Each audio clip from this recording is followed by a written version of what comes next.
মধ্যপ্রদেশে নির্বাচনের আগে বিজেপির সমস্ত কার্যকর্তাদের মুখে মুখে ফিরত লাডলি বেহেনা, অর্থাৎ এই রাজ্যের কন্যাশ্রীর মতন প্রকল্প। গ্যাস সিলিন্ডারের দাম 450 টাকার করার কথা মনে আছে নিশ্চয়ই আপনাদের, বেশি দিনের ঘটনা নয়। ভোটে জয়লাভের পরেই 180 ডিগ্রি ঘুরে গেল বিজেপি। লাডলি বেহেনা প্রকল্প তারা বন্ধ করে দিতে চাইছেন। রাজ্যের ঘাড়ে দেনা বাড়ছে এই অজুহাত দিয়ে। আর রান্নার গ্যাসের দাম নিয়ে কোনো উচ্চবাচ্য নেই কারুর। এখন মধ্যপ্রদেশের মূল ইস্যু মাছ, মাংস, ডিম। আমাদের আজকের এক্স ফ্যাক্টর এই নিয়ে।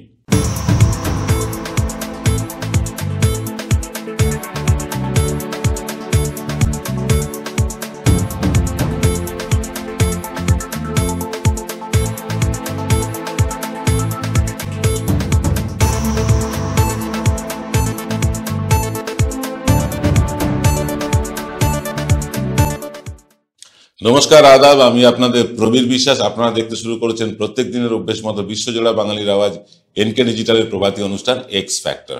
আজকের এক্স ফ্যাক্টর হচ্ছে মধ্যপ্রদেশ।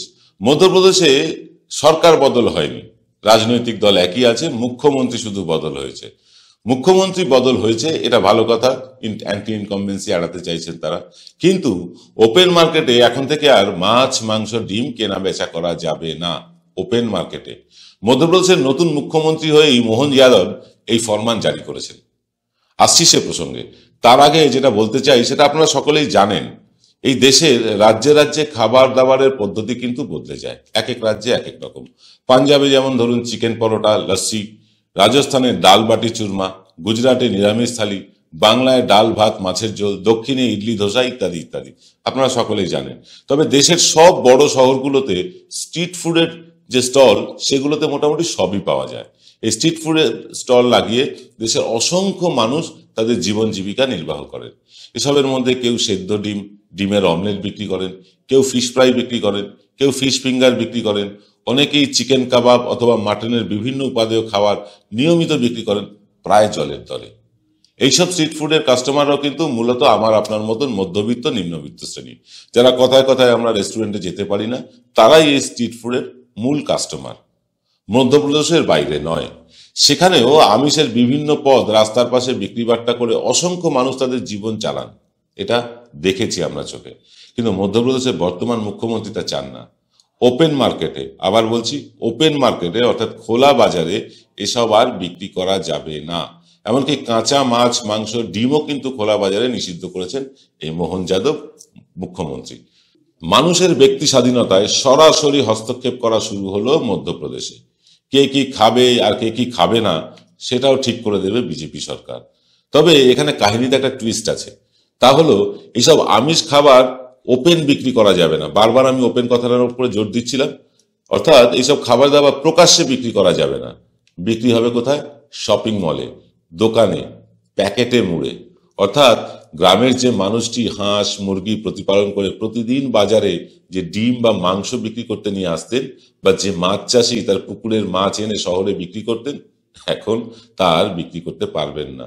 এসব বিক্রি করবে বড় বড় কোম্পানিগুলো, যারা হাঁস মুরগি প্রতিপালন করেন বা যারা মাছ চাষ করেন তাদের কাছ থেকে কর্পোরেট দালালেরা সেই সব কিনে ব্র্যান্ডের নাম বসিয়ে চড়া দামে বিক্রি করবে। এক ভয়ঙ্কর প্রবণতা শুরু হয়েছে। বিজেপি সরকার তাদের নিজেদেরই ডবল ইঞ্জিন সরকারের থেকে শুরু করেছে এই প্রকল্প।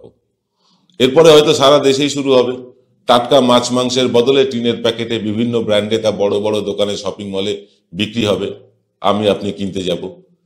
কৃষি আইন এনে কৃষি পণ্যের এই যে কর্পোরেটারাইজেশন, এসব করতে গিয়ে বিজেপি কিন্তু চরম ধাক্কা খেয়েছিল।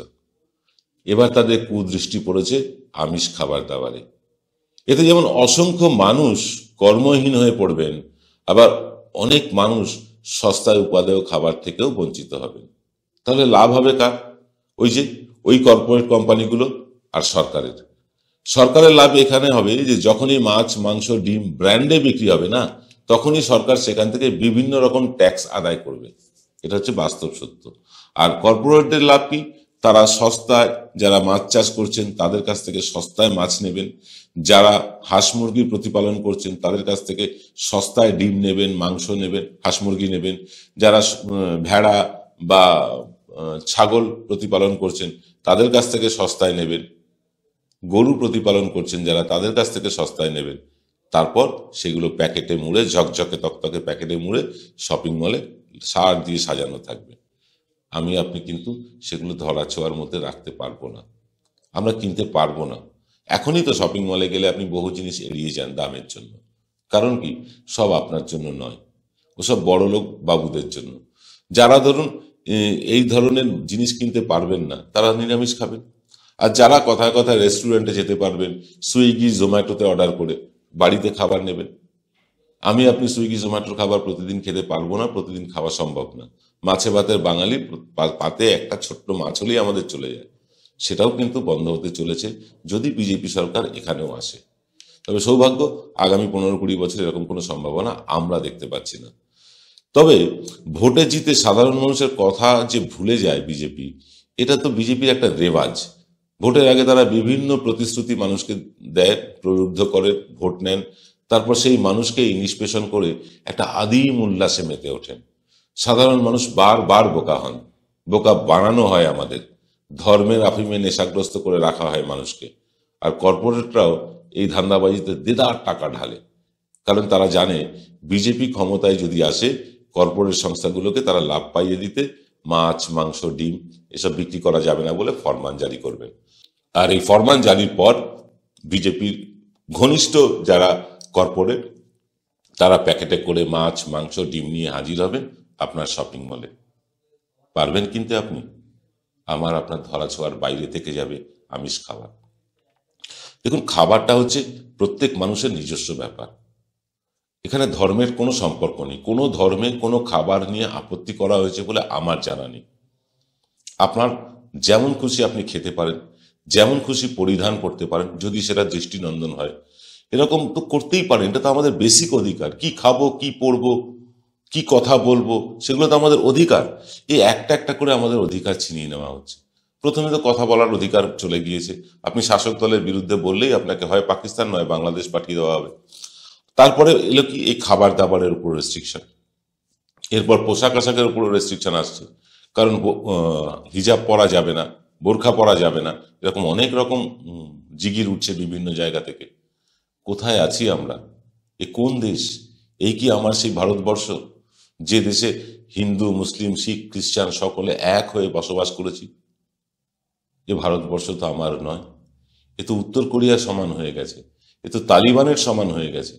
আর কতদিন চলবে এই ধ্যাসটামো আমরা জানি না।